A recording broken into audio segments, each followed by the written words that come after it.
We're talking to Altrincham manager Phil Parkinson after a very competitive pre-season fixture. It's finished Macclesfield FC 1, Altrincham 2. Phil, that plenty for both managers, I think, to be pleased about tonight. Certainly. I mean, for me, with it being the second to last game that we've got, I thought it was imperative that we focused on purely the win rather than the way that we want to play and defending resolutely at times, because there's a lot of teams from higher positions that have come here and lost, and I felt it was a real good opportunity for us to sort of show a little bit of character and a winning mentality, and to come here and do that was the most pleasing thing for me. There were 5 bookings in the game, and it certainly didn't have the feeling of a typical pre-season friendly. Played on an artificial pitch, which was difficult because of the weather conditions. Well, yeah, the artificial pitch definitely doesn't suit the way that we want to play. Obviously, they train in it, so they're used to it at times, but it sticks. It doesn't bounce the same way. Obviously, Mac play and train on here, so they're far more accustomed to it than us. But listen, you said there it didn't have a feel of a pre-season game. That's what I expected. Let's not beat around the bush. Both clubs really dislike each other, don't they? So I knew there'd be a bit of angst in the game, and there was a bit of that, and that's what you need going into the season. You don't want shadow play. They were really competitive. All them lads who were there at Mac, I'd say 90% of them I've spoke to about potentially coming to us. So that's the level of player they're able to recruit. But ultimately, I didn't take a certain amount of them players as well, so they had a point to prove to that as well, give it a different dimension. So lads who were probably desperate to play higher up the pyramid, and as much as I'm saying clubs don't like each other, this is a good club. You can see, you just look at the stadium, you look at how quickly they're going through the divisions, and I'm sure they'll go again. But ultimately, I knew it'd be a real tough test for us, and it certainly was. Plenty to admire in the first goal. Yeah, Banco, I think that's the Banco I'd signed. I've been waiting for that performance from him, and he was against a lad who's been with us previously, James Berry. And we knew tonight would be a good test for him and a measure to see if he could step up to the plate, and he did. And what he did really well, he's kept James out and he scored a goal, so that's the best outcome for a Lewis Banks performance there. I thought he was superb. Yes, a lot of talent in the Macclesfield side. As you said, James Berry, Kane Drummond was outstanding, John Nolan, Alex Curran, some really good players. Yeah, lads who should be at least playing National League North by all accounts, and look what they did to Curzon. So they're a good team, but we are as well, and we showed what you have to do when you come to a place like this. We probably learned from that FC United game not to take teams lightly. I mean, we certainly didn't set up like that, but you could tell personnel-wise it looks like we've took them lightly. We haven't. It's just the fact that who we had available against FC United, we've come here, we've made sure we're as strong as we can. I know we put the kids on there at the end, but I thought the kids acquitted themselves brilliantly as well, albeit for 10-15 minutes. And like I said, there's other lads as well who need to do more. I'm not saying that was an all singing, all dancing performance. I thought we were below par in a lot of aspects in terms of our possession-based play, our one-on-one handling of the ball, our ability to handle the ball in tight areas under pressure has got to be far better than what we've shown there tonight. But ultimately, it was about winning. I'm disappointed we didn't keep a clean sheet.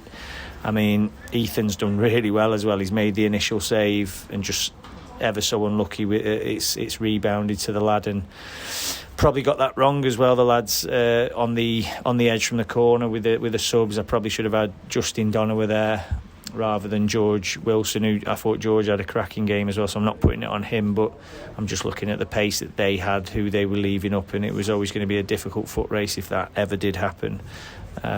So yeah, I was disappointed with that, the element, the way that we've conceded that goal, but ultimately we didn't look like, bar flashes across the box. I know they got down the side a few times and a few reasonable attempts in terms of the pullbacks, but I felt we defended most things they threw at us, and I felt we had the clearer cut chances, to be honest with you, that should have been goals. I mean, you look at Matty Coslow's early on in the game, another day when he's sharper, that's a goal. And there was others, particularly later on in the second half, where I felt we opened them up a little bit more then. But it certainly wasn't all us, and it certainly wasn't all them. I thought it was quite an evenly balanced game. Ethan Ross has come in for his debut, signed on a season-long loan from Stockport County, a goalkeeper that we've come up against a few times for various clubs, and he looks the part. He does. He's a really athletic keeper. He's a very good shot stopper. So hopefully he can add to the team and put a little bit of competition in there for Ollie and Gouldy. And we'll have to see how that pans out. But ultimately we brought him in to try and improve in that area. Everyone could see what it was last season, goals conceded.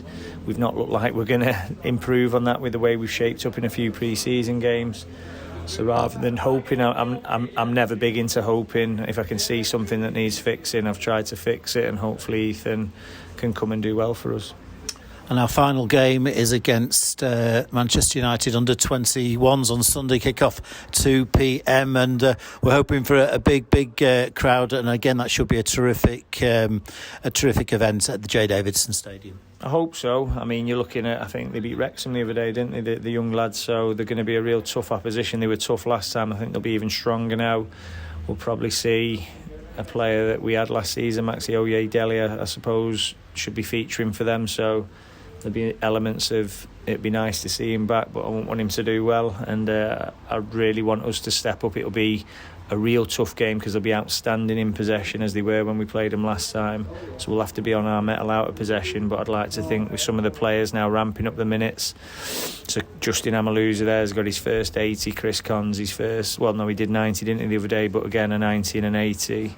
Regan's got enough minutes now. It's Matty Coslow and Justin Donner. We're just making sure that we look after Matty and ease Justin in because of his injuries last season. And Joey Jones hasn't played there. Sam Roscoe's not played there. So we've got a couple of big players to come back into the squad. We're not even speaking about Dior Angus here. So it's we have got some good players to come back in who will strengthen us going into the start of the season, and hopefully can get some minutes under the belt against United. Justin Donner, interesting player. He could line up at right back. He could line up on the left side up front. But a very versatile player. And again, he's had a good pre-season. He has. I think he's been a real bright point in the front ranks. I think he showed very early what he's capable of. I think we've still got Justin Amaluza's best to come yet, which I'm happy about. I wouldn't want him to peak too early. He's got to find his feet in the team and what we're looking for, and we're certainly not seeing the best of Chris yet because he's not fit yet, but he's getting there, and I think you could see glimpses of it later in the second half. I felt he started to get in the transitions more opportunities to hurt them. They're obviously very aware of him. They're a very athletic team. Are these hybrid or full time now? I'm not sure. So there are no pushovers. They didn't give us any time on the ball, and they worked really hard, and they've got some good players. So it was a great test for our lads, but the fitter they get, guess what, they're going to get better, stronger, and like I said, hopefully come the start of the season we'll be in a real good position with minimal injuries and lads starting to get somewhere near their fitness and their form.